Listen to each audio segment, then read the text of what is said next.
Hello दोस्तों, एक बार फिर से स्वागत है आपका हमारे चैनल सनातन कहानियाँ में। फिर से हाजिर हुए हैं आपके लिए एक बहुत ही रोचक प्रसंग लेकर, जिससे आपको प्रेरणा मिलेगी, कुछ सीखने को मिलेगा।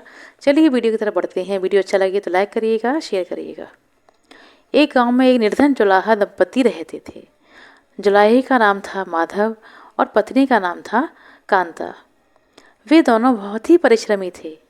सारा दिन काम करते, सुंदर सुंदर कपड़े बनाते, लेकिन उनके बने कपड़ों की उनको अच्छी कीमत नहीं मिल पाती थी। फिर भी जो कुछ मिलता उसी में संतुष्ट रहते थे और एक टूटी फूटी झोपड़ी में अपना जीवन व्यतीत कर रहे थे। दोनों पति पत्नी बहुत ही संतोषी स्वभाव के थे। वह दोनों भगवान श्री कृष्ण के अनन्य भक्त थे। दिन भर के परिश्रम के बाद जो भी समय मिलता उसमें वे दोनों भगवान के भजन कीर्तन करते। माधव के पास एक तानपुरा और एक खड़ताल थी। जब वह दोनों मिलकर भजन गाते तो माधव तानपुरा बजाता और उसकी पत्नी खड़ताल बजाती। फिर तो दोनों भगवान के भजन में ऐसा डूब जाते कि उनको अपनी भूख प्यास की भी चिंता नहीं रहती। उन्होंने अपनी दीनहीन हालत के लिए कभी भगवान को उलाना नहीं दिया और वो अपने जीवन में प्रसन्न थे। लेकिन उनकी उनको सदा एक दुख सताता रहता था कि उनकी कोई संतान नहीं थी। इसको लेकर वो हमेशा चिंतित रहा करते थे। चिंता तो थी, फिर भी दोनों सदा भगवान की भक्ति में मगन रहते। इसको भी उन्होंने भगवान की मर्जी, भगवान की लीला समझकर स्वीकार कर लिया और निष्काम भाव से प्रभु श्री कृष्ण की भक्ति में लीन रहते थे। जब उनकी आयु अधिक होने लगी तो एक दिन कांता ने माधव से कहा कि हमारी कोई संतान नहीं है। कहते हैं संतान के बिना मुक्ति प्राप्त नहीं होती। अब हमारी आयु भी बहुत अधिक हो चली है, न जाने कब बुलावा आ जाए। मरने के बाद हमारी चिता को अग्नि कौन देगा? कौन हमारे लिए तर्पण आदि कार्य करेगा और कैसे हमारी मुक्ति होगी? माधव बोला, अरे पगली, तू चिंता क्यों करती है? ठाकुर जी है ना, वो सब देख लेंगे। माधव ने यह बात कह तो दी, लेकिन वह भी मन ही मन में चिंता में डूब गया। तभी उसके मन में एक विचार आया। वह नगर में गया और श्री कृष्ण के बाल रूप की एक मूर्ति खरीद लाया। घर आकर बोला, कांता, अब तुझे चिंता करने की कोई आवश्यकता नहीं है। मैं यह बाल लड्डू गोपाल लेकर आया हूँ। अब से यही हमारे पुत्र हैं। अगर हम संतानहीन हैं तो यह भी इनकी ही इच्छा है। हम इनको ही अपने पुत्र के समान प्रेम करेंगे और हमारे मरने के बाद यही हमारे पुत्र का सारे दायित्व पूर्ण करेंगे। ऐसा माधव ने अपनी पत्नी कांता से कहा। माधव की यह बात सुनकर कांता बहुत खुश हो गई। उसने बाल गोपाल को लेकर अपने हृदय से लगा लिया और बोली, आप बिल्कुल ठीक कह रहे हैं, आज से यही हमारा लल्ला है। उसके बाद दोनों पति पत्नी ने घर का एक कोना साफ करके वहाँ उनके लिए एक बैठने का स्थान बना दिया और एक चौकी लगाकर उस पर बाल गोपाल को विराजित कर दिया। उस दिन से जुलाहा दंपति का नियम हो गया। वह प्रतिदिन बाल गोपाल को स्नान कराते, उनको धुले हुए वस्त्र पहनाते और अपने पुत्र की तरह उनको लाड़ करते। उन्हीं के सामने बैठकर भजन कीर्तन करते और कीर्तन करते करते वहीं सो जाते। वे दोनों अपने हाथों से बाल गोपाल के लिए सुंदर वस्त्र बनाते और उनको पहनाते, उनको खाना खिलाते, झूला झुलाते और रात को उनको सुलाकर तब स्वयं सोते। इन सब में उनको बहुत आनंद आने लगा। धीरे धीरे दोनों बाल गोपाल को अपनी संतान के समान ही प्रेम करने लगे। अब बाल कृष्णा उनके परिवार का हिस्सा बन गए थे। कांता का नियम था कि वह रोज पहले अपने हाथों से अपनी लल्ला को भोजन कराती और उसके बाद स्वयं भोजन करती थी। लल्ला को भोजन कराते समय उसको ऐसा महसूस होता कि जैसे वह अपने पुत्र को ही भोजन करा रही है। उन दोनों के निश्चल प्रेम को देखकर करुणा निधान भगवान कृष्ण अत्यंत प्रसन्न हुए और उन्होंने अदृश्य रूप में आकर स्वयं भोजन खाना आरंभ कर दिया। कांता जब प्रेम पूर्वक बाल गोपाल को भोजन कराती तो भगवान को प्रतीत होता मानो वह अपनी माँ के हाथों से भोजन कर रहे हों। उनको कांता के हाथ से प्रेम पूर्वक मिलने वाले हर गस्से में माँ का प्रेम प्राप्त होता था। भगवान श्री कृष्ण स्वयं माँ की उस प्रेम लीला के वशीभूत हो गए, लेकिन कांता कभी नहीं जान पाई कि स्वयं बाल गोपाल उनके हाथों से भोजन करते हैं। एक दिन कार्य बहुत ज़्यादा होने के कारण कांता बाल गोपाल को भोजन कराना भूल गई। गर्मी का समय था। भरी दोपहरी में दोनों पति पत्नी कार्य करते करते थक गए और बिना भोजन किए ही सो गए। उनको सोए हुए कुछ देर हुई थी कि उनको एक आवाज़ सुनाई दी, मैया, बाबा, मुझको भूख लगी है। दोनों हड़बड़ाकर उठे। चारों ओर देखा, आवाज़ कहाँ से आई, किंतु कुछ भी दिखाई नहीं दिया। तभी अचानक कांता को याद आया कि आज उसने अपने लाला को भोजन नहीं कराया है। वह हड़बड़ाकर उठी और दौड़कर लाला के पास पहुंची तो देखा बाल गोपाल का मुख कुमलाया हुआ है। इतना देखते ही दोनों पति पत्नी वहीं उनके चरणों में गिर पड़े। दोनों की आंखों से आंसुओं की धारा बह निकली। कांता तुरंत भोजन लेकर आई और ना जाने कैसा प्रेम उमड़ा कि उसने लाला को उठाकर अपनी गोद में बैठा लिया और भोजन कराने लगी। दोनों पति पत्नी रोते जा रहे थे और अपने लल्ला को भोजन कराते जा रहे थे। साथ ही साथ बार बार उनसे अपने द्वारा हुए अपराध के लिए क्षमा मांगते जा रहे थे। ऐसा प्रगाढ़ प्रेम देखकर भगवान अत्यंत द्रवित हो गए और अंतर्यामी भगवान श्री हरि साक्षात रूप में प्रकट हो गए। भगवान ने अपने हाथों से अपने रोते हुए माता पिता की आंखों से आंसू पोंछे और बोले, प्रिय भक्त, मैं तुम्हारी भक्ति और प्रेम से अत्यंत प्रसन्न हूँ। तुम जो चाहो वर मांग लो, मैं तुम्हारी प्रत्येक इच्छा को अवश्य पूर्ण करूँगा। इतना सुनते ही दोनों भगवान के चरणों में गिर पड़े और बोले, दया निधान, आप हमसे प्रसन्न हैं और स्वयं हमारे सम्मुख उपस्थित हुए हैं। इसी से हमारा जीवन धन्य हो गया। इससे अधिक हमें और क्या चाहिए। इससे अधिक किसी भी वस्तु का भला क्या महत्व हो सकता है। प्रभु, आपकी कृपा हम पर हमेशा बनी रहे, बस इतनी कृपा करना। श्री हरि बोले, यदि तुम चाहो तो मैं तुम्हारे जीवन में संतान के अभाव को समाप्त करके तुम्हें एक सुंदर संतान प्रदान कर सकता हूँ। यह सुनते ही माधव और कांता एकदम से व्याकुल हो गए।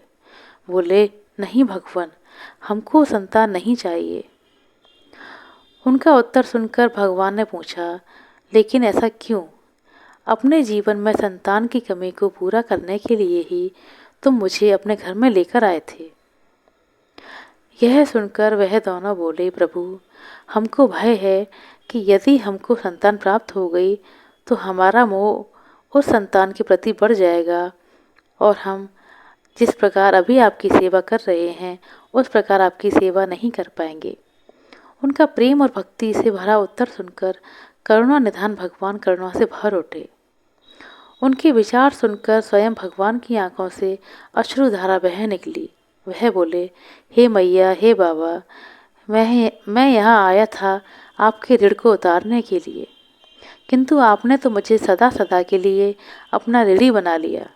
मैं आपके प्रेम का यह ऋण कभी नहीं उतार पाऊँगा। मैं सदा सदा तुम्हारा ऋणी रहूँगा। मैं तुम्हारे अत्यंत प्रेम से अत्यंत प्रसन्न हूँ। तुमने अपने निर्मल प्रेम से मुझको भी अपने बंधन में बांध लिया है। मैं तुम्हें वचन देता हूँ कि आज से मैं तुम्हारे पुत्र के रूप में तुम्हारे समस्त कार्य पूर्ण करूँगा। तुम्हें कभी संतान का अभाव महसूस नहीं होने दूंगा। तुम ये तो जानते ही हो कि मेरा वचन कभी असत्य नहीं होता।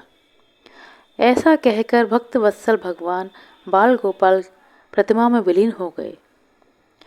उस दिन से माधव और कांता का जीवन बिल्कुल ही बदल गया। उन्होंने सारा काम धंधा छोड़ दिया और सारा दिन बाल गोपाल के भजन कीर्तन और उनकी सेवा में व्यतीत करने लगे। भजन करते हुए उनको ना तो भूख सताती ना प्यास लगती थी। उन्होंने सभी प्रकार की इच्छाओं को पूर्ण रूप से त्याग दिया। अब माधव कभी भी कोई कार्य नहीं करता, वो केवल अपने बाल गोपाल के लिए सुंदर सुंदर वस्त्र बनाता। उनके सामने जब भी कोई परेशानी आती, बाल गोपाल तुरंत एक बालक के रूप में उपस्थित हो जाते और उनके समस्त कार्यों को पूर्ण कर देते। वह दंपत्ति और बालक गांव भर में चर्चा का विषय बन गए, लेकिन गांव में कोई भी यह नहीं जान पाया कि वह बालक कौन है, कहाँ से आता है और कहाँ चला जाता है। धीरे धीरे समय बीतने लगा। अब जुलाहा दंपत्ति बूढ़े हो चले थे, किंतु भगवान की कृपा उन पर बनी रही। अब दोनों की पृथ्वी लोक पर आयु पूर्ण होने का समय आ चला था। भगवत प्रेरणा से उनको यह ज्ञात हो गया था कि अब उनका समय पूर्ण होने वाला है। इसी के चलते एक दिन दोनों ने भगवान को पुकारा। ठाकुर जी तुरंत प्रकट हो गए और उनसे उनकी इच्छा जाननी चाहिए। दोनों भक्त दंपत्ति भगवान के चरणों में प्रणाम करके बोले, हे प्रभु, हमने अपने पूरे जीवन में आपसे कभी कुछ नहीं मांगा, किंतु अब हमारे जीवन का अंतिम समय नज़दीक आ गया है, इसलिए हम आपसे कुछ मांगना चाहते हैं। भगवान बोले, निसंकोच होकर अपनी कोई भी इच्छा कहो, मैं वचन देता हूँ कि तुम्हारी प्रत्येक इच्छा को पूर्ण करूँगा। तब बाल गोपाल के अगाध प्रेम में डूबे उस वृद्ध दंपत्ति ने कहा, हे नाथ, हमने अपने पुत्र के रूप में आपको देखा है और आपने भी हमेशा पुत्र के समान हमारी सेवा की है। अब वह समय आ गया है जिसके लिए कोई भी माता पिता पुत्र की कामना करते हैं। हे दीनबंधु, हमारी इच्छा है कि हम दोनों पति पत्नी के प्राण एक साथ निकलें। हे दया निधान, जिस प्रकार एक पुत्र अपने माता पिता की अंतिम क्रिया करता है और उनको मुक्ति प्रदान करता है, उसी प्रकार हे परमेश्वर, हमारी अंतिम क्रिया आप अपने हाथों से करके हमें मुक्ति प्रदान करें। श्री हरि ने दोनों को उनकी इच्छा पूर्ण करने का वचन दिया और बाल गोपाल के विग्रह में विलीन हो गए। अंत में वह दिन आ पहुंचा जब प्रत्येक जीव को यह शरीर छोड़ना पड़ता है। दोनों वृद्ध दंपत्ति बीमार पड़ गए। उन दोनों की भक्ति की चर्चा पूरे गांव भर में थी, इसलिए गांव के लोग उनका हाल जानने उनकी झोपड़ी के पास आ गए। किंतु उन दोनों का ध्यान तो श्री हरि में रम चुका था। उनको नहीं पता कि कौन आया और कौन नहीं आया। तभी अचानक एक चमत्कार हुआ। जुलाहे की झोपड़ी एक तीव्र और अलौकिक प्रकाश से भर उठी। वहां उपस्थित समस्त लोगों की आंखें बंद हो गईं। किसी को कुछ भी दिखाई नहीं पड़ रहा था। कुछ लोग तो झोपड़ी से बाहर आ गए, कुछ वहीं धरती पर बैठ गए। तभी श्री हरि अपने दिव्य चतुर्भुज रूप में प्रकट हुए। उनकी अप्रतिम शोभा समस्त सृष्टि को अलौकित करने वाली थी, जो वातावरण में एक दिव्य सुगंध भर गई। वे अपनी मंद मंद मुस्कान से अपने उन भक्त माता पिता की ओर देख रहे थे। उनका यह दिव्य रूप देखकर दोनों वृद्ध अत्यंत आनंदित और मंत्रमुग्ध हो रहे थे। अपने दिव्य दर्शनों से दोनों को तृप्त करने के बाद करुणामयी लीलाधारी समस्त सृष्टि के पालनकर्ता श्री हरि वहीं उन दोनों के निकट धरती पर उनके सिरहाने बैठ गए। भगवान ने उन दोनों भक्तों का सिर अपनी गोद में रख लिया और उनके शीश पर प्रेम पूर्वक अपना हाथ रखा। तत्पश्चात अपने हाथों से उनके नेत्र बंद कर दिए। इतना करते ही तत्काल दोनों के प्राण निकलकर श्री हरि में विलीन हो गए। पंचभूतों से बना शरीर पंचभूतों में विलीन हो गया। कुछ समय के बाद जब वह दिव्य प्रकाश का लोप हुआ तो सभी उपस्थित ग्रामीणों ने देखा कि वहाँ ना तो माधव था, ना ही कांता और ना ही बाल गोपाल। बचे थे तो मात्र कुछ फूल जो धरती पर पड़े हुए थे और एक दिव्य सुगंध जो वातावरण में चारों ओर फैली हुई थी। विस्मित ग्रामीणों ने श्रद्धा से उस धरती को नमन किया। उन पुष्पों को उठाकर ग्रामवासियों ने शीश से लगाया और माधव कांता की भक्ति और गोविंद के नाम का गुणगान करते हुए चल दिए उन पुष्पों को श्री गंगा जी में विसर्जित करने के लिए। सच्चा भक्त वह होता है जो एक क्षण के लिए भी अपनी भक्ति से विमुख नहीं होता, अर्थात जिसका चित्त भगवान में अखंड बना रहता है, वही सच्चा भक्त कहलाता है। अगर सरल शब्दों में कहा जाए तो भक्ति के अंतिम चरण का अनुभव करने वाला ही भक्त कहलाता है। आशा करते हैं दोस्तों हमारे द्वारा सुनाया गया ये रोचक प्रसंग, एक प्रेरणादायी प्रसंग आपको अच्छा लगा होगा। यदि आपको हमारा वीडियो अच्छा लगा हो तो कृपया लाइक करें, शेयर करें और हमारे चैनल सनातन कहानियाँ को ऐसे ही रोचक प्रसंग जानने के लिए सब्सक्राइब करें। आपका बहुत बहुत धन्यवाद दोस्तों अपना कीमती समय देने के लिए। मिलते हैं अगले वीडियो में। प्रभु श्री हरि की कृपा हमेशा आप पर बनी रहे, इसी आशा के साथ अपने वीडियो का अंत करते हैं। धन्यवाद दोस्तों।